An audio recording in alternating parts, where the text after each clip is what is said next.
everybody, I'm Radrani, and this is such a special episode. Happy Women's Day.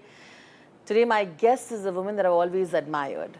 She has been this courageous, this uninhibited, and this quirky since the beginning of her career.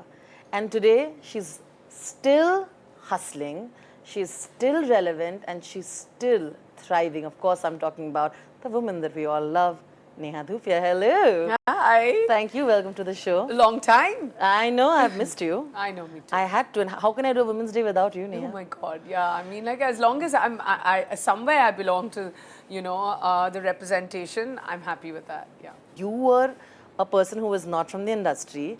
Of course, you did a little bit of plays. You won Miss India. You came back. You were doing ads, modeling. And you came in with a movie like Julie, which of course was about owning one's sexuality, which of course now we have a huge conversation about. And also, when you did that, everybody else just made it about, oh, she's done this, oh, that bold scene. Imagine what you must have gone through, where people were left, right, and center. Besides the shaming, there was outright slut shaming that was happening, which was embarrassing and absolutely horrendous. But you took it all up. I remember, I went through just to see how you were handling in press conferences. You were okay. How did you deal with all of that, Neha, at the time? Now I know it's a little bit more support from the people around you, but at that time, my gosh, it must have been crazy. I mean, it was, because Yeah. I think I was getting trolled at a time when there wasn't social media. So for me, like, to live in that moment, like my debut was a film called Kayamat, which is a mainstream commercial film. And then the second one to release was a film called Julie. And I was just like, hey, I've done one mainstream commercial film. Now I have an author back role. Let me go ahead and do this. And yeah, they were like, I think 2 scenes or 3 scenes where it was, at that point considered to be rather out there.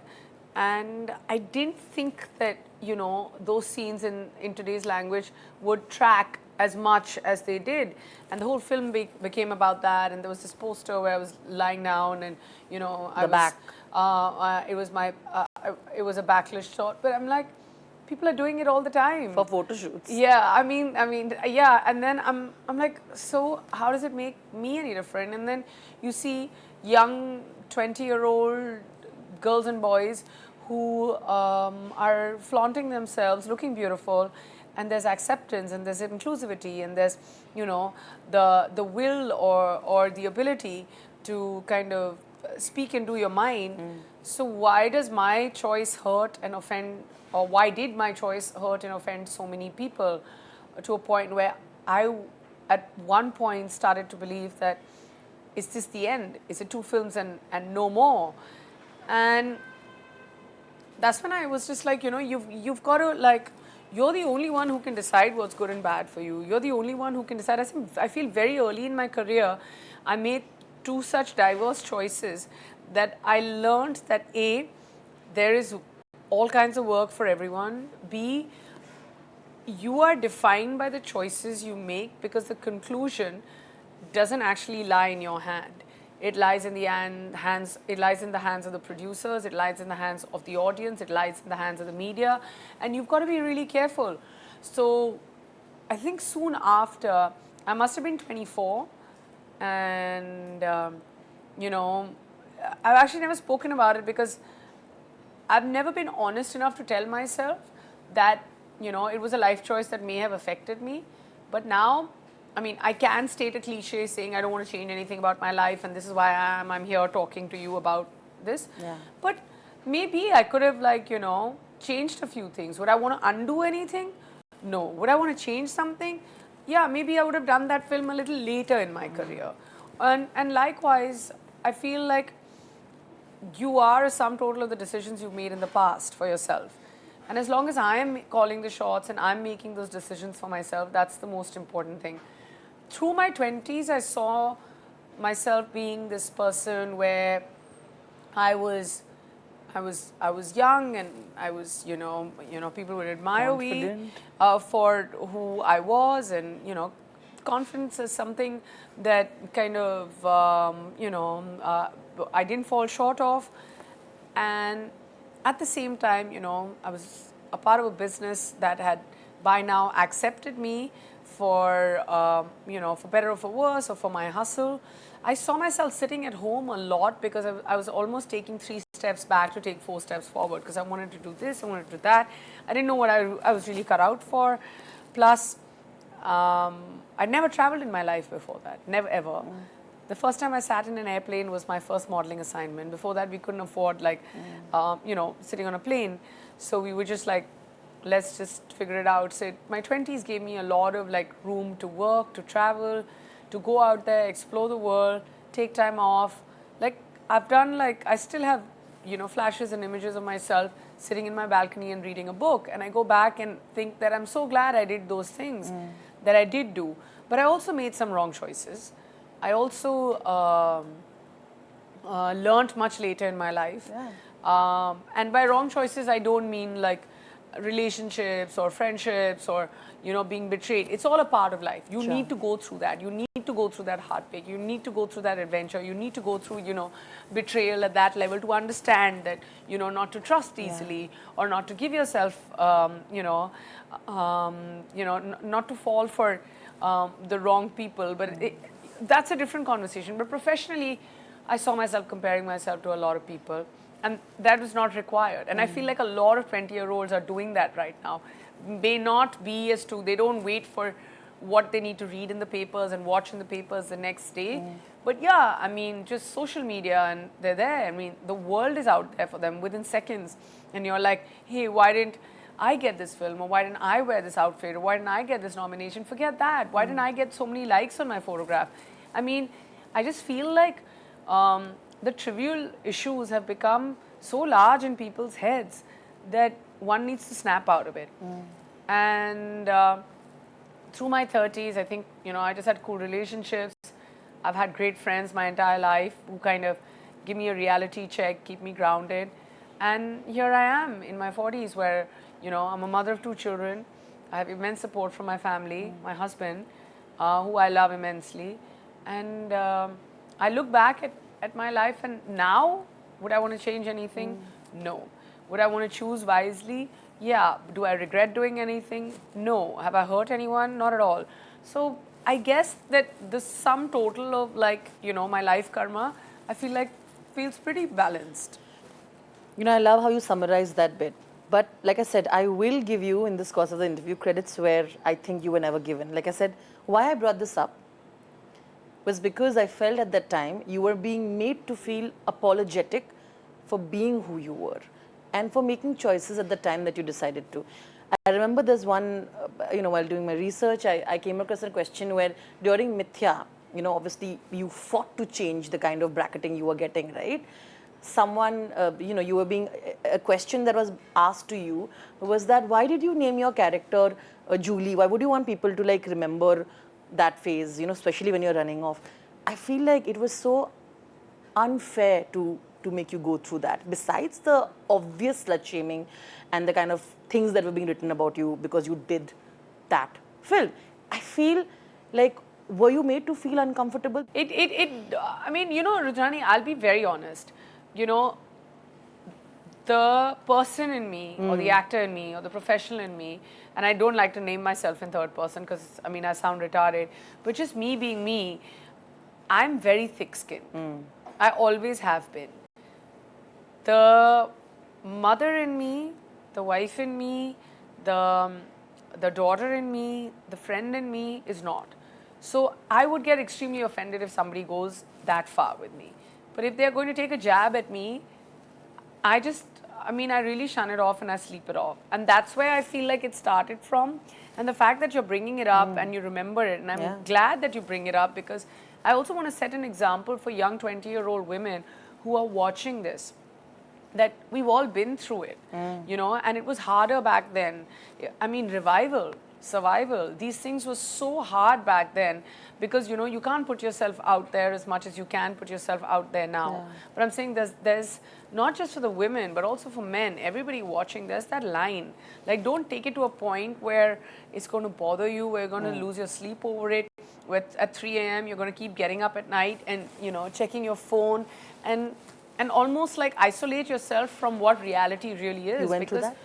reality really isn't that. No, did I go through that? No, but I was extremely stressed out to a point where I did question myself soon after the film release because people had so much judgment. Also because everyone had watched the film. It's not Of like course. the film did badly. Everyone watched it. And at this time, something that would be called a solo hit was back then like, why did she do this? I was like, will I have to pack my bags and go? Because if this is what doing a film like this would take, because it was an author-backed role for me, if this is what would happen, then I mean, I don't know. I don't know what the right thing to do is. And I was ready. Like, I was like, okay, maybe it's time for me. I've done 2 films. I won the pageant. I got nothing to prove to anyone. I have an education behind me. It's time to go get a real job. I didn't feel like this was a real job till then. And you were preparing for IFS along with it. So, Yes. hello. Yeah, but, and in my head, I was like, I was there. And then I did 1 or 2 other films. And then soon after that, I think it was 2005 or 2006, I'm not sure, I got Chup Chup Ke. And then I moved on, I think I got De Danadan or Singer's King. And you know, it's just, I just saw more color. And I made good friends on set. You know, the world was interesting. And I also like hold on to everything. Like, I'm the kind of person that I come with immense gratitude in my heart. So like, even today, like when I have someone who's coming, doing my hair and makeup, I feel like, you know, here's somebody who's doing something for me, or you're making time to interview me, or people are making time to watch me. I really feel that, you know, I mean, I really feel extremely grateful that even now they want to do it, or the fact that you remember everything about me, it just makes me feel that relevance is key. Working towards relevance is something that's very hard. But I always believe, and I know you do also, that female friendships can be healing. yeah. At that time, were there other actors in the industry where you felt like was your safe space? I really enjoy spending time with Katrina on the sets of Singer's King, because after that we did De Danadan as well. I really enjoy spending time with Kareena. Yeah. And I still have really good friendships with both of them. I can message them, talk to them about anything. Who else? Soha. I mean, we've never worked together, but yeah, we are, I mean, there's nothing. Like last night, I mean, and just now, like my show dropped, and the first thing I was just like, you know, I have a brand new season of No Filter Neha. She knows how hard I worked on the show as a producer, and she's like, I haven't seen you in like a week or 10 days or something. I'm like, let's go out and celebrate. And she's like, what are we celebrating? I'm like, my show's done. We're done recording. We're doing all this. So Kunal and Angad were on the other side of the table. It was Soha and me. And she said something so beautiful. And she was just like, we're also celebrating. And, you know, we both were offered a show.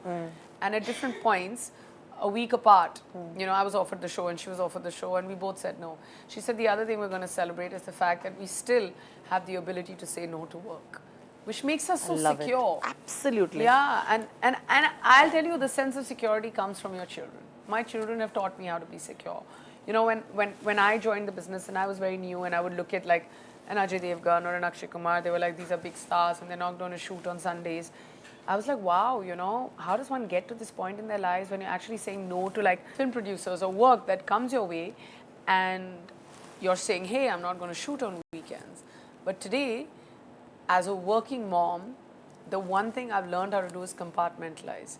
And one thing I've learned how to do is say no to work, because if it takes away from time from my children, I'll politely decline. Not that I will say that, hey, I'm not going to do it, but I will decline, because I know that my joy, my treasure, my value, everything that I cherish lies in seeing my children grow.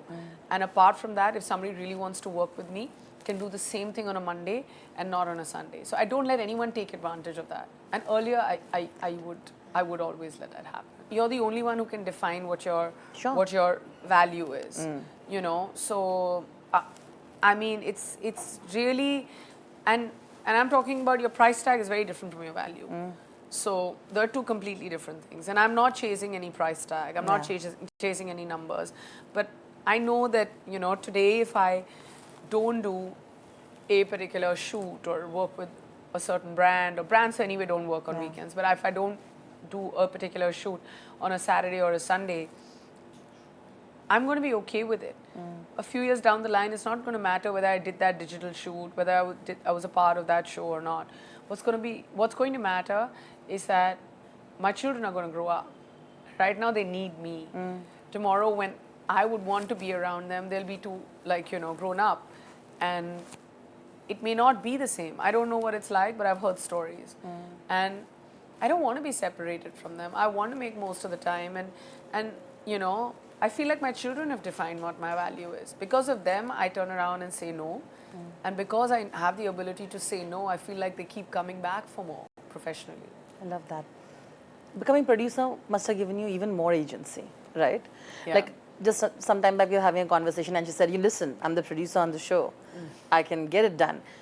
I love that. And tell me how that changed life for you, because, and how were you being treated in rooms where you were trying to pitch for stories that you wanted to produce or two things in the beginning to now, of course. And of course, now with No Filter Neha, with the season even bigger, I think I wanted to go there. I've produced a couple of short films. I've not produced any long format content yet. I don't know whether I want to be a full-fledged producer just now. I'm in season 6 of No Filter Neha as the co-producer of the show, and I'm very creatively inclined. But there's a very large part of me that fears the perfectionist or the micromanager in me, which I feel I may get too consumed, and I'll take away from seeing my children grow up. So as an actor or as talent that gets hired to do different jobs or be a part of different shows, I know that I can walk into a room and I do have the strength to dictate terms. But yeah, I mean, as a producer, like you said, I do have more agency. But what do I want right now? The most of where I'm at is professionally, I'm not going to say I don't want to be left behind, because I'm not running that race. Professionally, I just want to continue to work. I love the speed and the hustle and, the accomplishment and all of that. What I don't like are the odd hours anymore. I used to love the odd hours also, and I would love to, like, just put on music and drive home at 2 a.m. after pack up. Like, nothing ever troubled me as much time-wise, but now I want to run back to the kids. So I don't know about long format, or a feature. I may just end up doing something, but right now I'm extremely proud that something we started off has hit season 6, and as a producer and as the anchor or as the host of the show, we've done okay. I feel. You know what is really interesting is that you have continued, as the season's called No Filter, to have no filter conversations, but it's becoming increasingly difficult. Like the last Coffee with Karan, which did tremendously well, the feedback that Karan himself also admitted that we were very politically correct a little bit. People have been in the backside. And I know that as someone who's a producer on the show, even though they're Karan's friend, they're your friends, it's very difficult to have conversations that you really want to today. Yeah. Tell me, how have you navigated through that? We're also walking that fine line when it comes to my guests need to be comfortable with the conversations, and the conversations that they have or the answers that they give. I need to be, in a situation where I feel that they have stories, they come across as people with a voice, they come across as people with experiences, with humor, with wit, with courage, and that's what the show is. It's called No Filter Neha, but it doesn't mean that, you've got to come there and pour your heart out. You've got to come there and be yourself. Now, if that moment that you're living makes you feel very empowered, or makes you feel fierce, or makes you feel like you want to have a good laugh, be yourself. And that's all that I ask of you. And it's a well-researched interview. We take pride in that. But having said that, sometimes the question triggers very interesting answers, and I want people to watch it. And the ones who are complaining about masala nahi hai, ye nahi hai, wo nahi hai, I feel like kahin na kahin it's our doing only. हमने ही cancel culture शुरू किया है, हमने ये सब किया है कि हम लोग अगर इतनी सी बात करेंगे तो हम इतना बड़ा बना देंगे उसको. Example. So, I mean, with reason, And I'm not going to say that that doesn't come with reason, but sometimes I feel like, you know, you've got to let people be. And एक मतलब वो जो बड़ी old school C live and let policy है ना, वो आजकल के ज़माने में है नहीं. Gets hard. It's hard, and I agree with you. What I also wanted to bring up is because, like, imagine Karan had to go and apologize for an episode, which I thought was so sad. Like, Deepika and Ranveer were being completely themselves. It can happen in your show also. I hope it doesn't, you know. But it was so sad that they dissected it, they made it into something else. They said that, oh my God, they believe in cheating. The conversation was so beautiful. Judgment is never good, right? Yeah. Like, unless you're like on a stage where you finished a round of, you know, gymnastics or at a beauty pageant where you're getting judged or scored, or if it's ice skating where, like, you know, you have a judge sitting there and you know that you want good scores. You don't want to be a high scorer when it comes to judgment and cancel culture. But yeah, I sometimes feel like, not just that, but I just sometimes feel like things are taken too far. What's going to end up happening is that in the near future, things are going to be taken so far that people are going to stop caring after a point. Like, it's just going to be like, I'm going to be myself. Yeah. Like Shahid said on our show, that I'm going to be myself. As long as I'm not hurting anyone, I'm not offending anyone, I'm totally allowed to be myself. And that's what he was. And I really like that. I felt like I was talking to Shahid 2.0, so which was very nice. Because he's been on the show even earlier. Yeah. And I felt that, you know, it was very like systematic and talking about the work and the movies and stuff. And this time he was just like, you're not following script, I'm not following script, let's just have fun and let's talk like we know each other. I've known the guy 26 years, so it needs to count for something. So yeah, as long as we're keeping it real and like this conversation, now if something blows up from here, What do you do? What do you do? But I mean, I'm just being myself. Please, thank God for that. I don't get to have real conversations. All right, to the last part. Some fun questions, of course. All right, Neha, are you ready? I'm ready. Okay, 3 women in your life that you give a lot of credit for adding to who you've become. Ooh, adding to who I have become. My mum, always. My closest friend, she doesn't live here. Her name is Pallavi. She lives in New York. Okay. And I speak to her like once, sometimes even once in 3 months, but I know that I can pick it up from where I left it. We were in school together. And the third would be like a close call between, I mean, not third, but all of them, like another set of friends. Again, friends, my friends Nandini and Manmeet. So, but you know, a lot of friends would be it, yeah. And Soha's a very dear friend as well. So yeah, lots of names actually. I mean, you've got to give it to women. I mean, the list is endless. And on days, sometimes I feel it's my team and everyone from my team. And there are days sometimes I feel like, you know, even my support staff, because behind every working woman, there are many working women. And, you know, just all of them. So I can't take the credit away from anyone. Oof, yeah, list is endless. Fair enough. 3 women whose journey you've sort of observed and you feel like have truly contributed to changing so many things for women in the industry. Yeah. 3 women in the business. I think Kareena, I mean, she made everything cool. From size 0 to wearing kaftans to working through her pregnancy, everything. Alia, what a, I mean, what a bundle of talent and energy and, you know, all of that. And to be able to like lead the way, pave the path, now turn producer and became a producer and a mom at the same time. Those things are hard. Also, I mean, Ekta Kapoor, like, you know, she kind of started it right from the beginning and up top. And, you know, as a woman to be able to like, you know, she was really in a man's world when she started off. I mean, now there are other female producers as well. So yeah, Ekta Kapoor. If you had to be truly no filter, what is one fact that you'd like to drop about your favorite celebrity? You get to choose and you can drop the fact. Yeah, that Kareena called herself an eye roll. Yeah. She kind of is though, isn't it? No, I love it. I love it. Okay, what is the most no filter thing that Neha's done ever? I don't know. Like, actually, I don't know if you see my Instagram when it's not work. I put up really real stuff. Yeah. Like, you know, from taking hand-me-down clothes and passing them on to like, you know, I don't know, like sitting in pajamas and putting up posts. And I don't worry too much about the stuff that I put up. I think my Instagram page is pretty no filter. What is one-liner advice you'd like to give Meher if when she turns 18? You do you. All right. On that note, Happy Women's Day, Neha. Thank you very much. And I'm so happy that I made the cut for your Women's Day always will. special. And I mean, I'd like to wish you and everybody else who's watching a happy Women's Day. And to all the men and women out there, yeah, rejoice. And thank you for being you. Thank you. Lots of love. Oh, yeah. I learned this from. Ah.